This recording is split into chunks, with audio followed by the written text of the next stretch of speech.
है मसीह का प्यारा वचन, ये है वचन प्यारा। परमेश्वर के धन्य नाम की महिमा हो। प्रभात मनन के सत्र 2337 में आप सभी का बहुत ही विनम्रता के साथ स्वागत करता हूं। आइए हम पढ़ते हैं पत्रस की पहली पत्री, पहला अध्याय, पद 8 और 9। उससे तुम बिन देखे प्रेम रखते हो और अब तो उस पर बिन देखे भी विश्वास करके इससे आनंदित और मगन होते हो, जो वर्णन से बाहर और महिमा से भरा हुआ है, और अपने विश्वास का प्रतिफल अर्थात आत्माओं को उद्धार प्राप्त करते हो। 8वीं पद पर हम कल मनन किए थे, परंतु 8 और 9 दोनों पदों को मैंने इसलिए एक साथ पढ़ा क्योंकि अन्यथा वो वाक्य पूरा नहीं हो जाता है।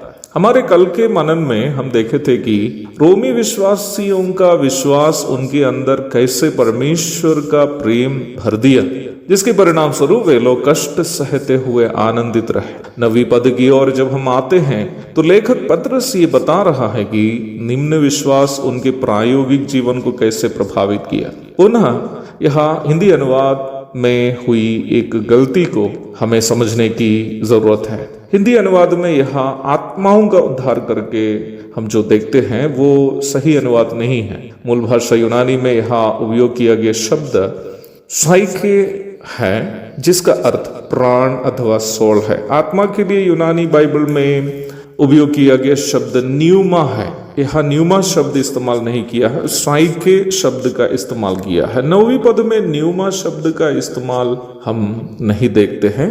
ये पद में प्राण अर्थ आने वाला साइके शब्द का इस्तेमाल हम देखते हैं। ये उद्धार का दूसरे चरण की ओर अथवा पाप की सामर्थ्य से प्रतिदिन एक मसीह विश्वासी वर्तमान संसार में जीवन बिताते वक्त प्राप्त करने का उद्धार की ओर इशारा करता है। उद्धार के तीनों चरणों के बारे में पूर्व में बताए हुए होने के कारण पुनः उस विषय की चर्चा करनी में उचित या अनिवार्य नहीं समझता हूँ। फिर भी प्राण के उद्धार के बारे में केवल कुछ बातें कहना चाहता हूँ। यद्यपि यीशु मसीह पर एक पापी विश्वास जब करता है, उसको पाप के अनंतकालीन दंड नरक से स्थायी रूप में उद्धार प्राप्त हो जाता है। जब तक वो व्यक्ति वर्तमान संसार में जीवन व्यापन करता है, उसके शरीर पाप से प्रदूषित ही रहेगा और संसार और शैतान का भी प्रभाव उसके ऊपर रहेगा ही। शरीर के पाप तथा संसार और शैतान के प्रभाव पर जीत प्राप्त करते हुए जीना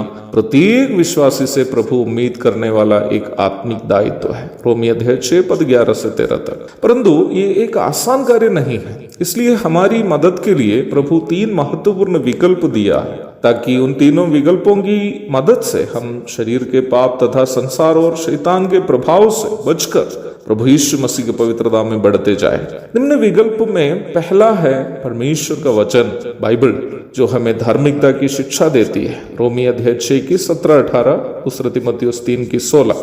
दूसरा विकल्प है प्रार्थना।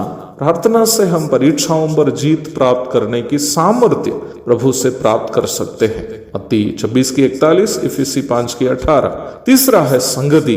वचनानुसार जीवन व्यापन करने वाले मसीह विश्वासियों के साथ, विशेषकर नया नियम के उपदेश के अनुसार संचालित एक स्थानीय कलीसिया के साथ संगति करनी एक विजयी मसीह जीवन बिताने के लिए अनिवार्य है। अपने आत्मिक वरदानों को प्रज्वलित करने तथा दूसरों के आत्मिक वरदानों से लाभ प्राप्त करने आदि के लिए भी संगति बहुत अनिवार्य है।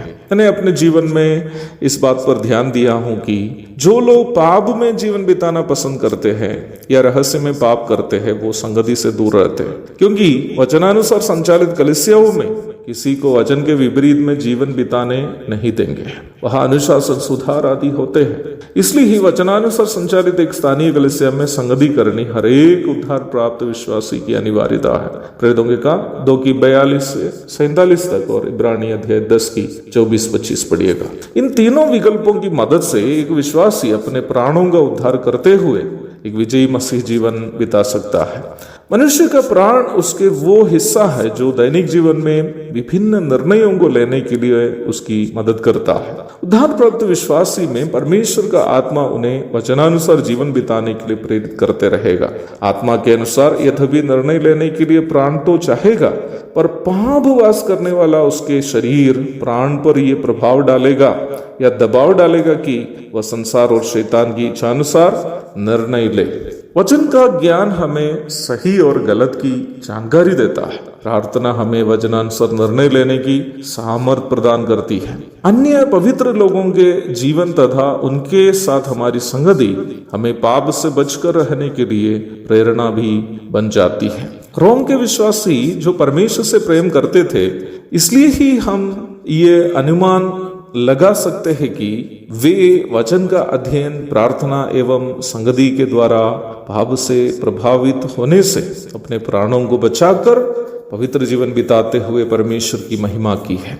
निश्चित तौर पर उन संतों के धन्य जीवन हम सबके लिए भी एक आदर्श है। एक और शुभ दिन की धन्य कामनाओं के साथ आज का मनन में यह समाप्त करता हूं। प्रभु आप सबको आशीष दे। आमीन।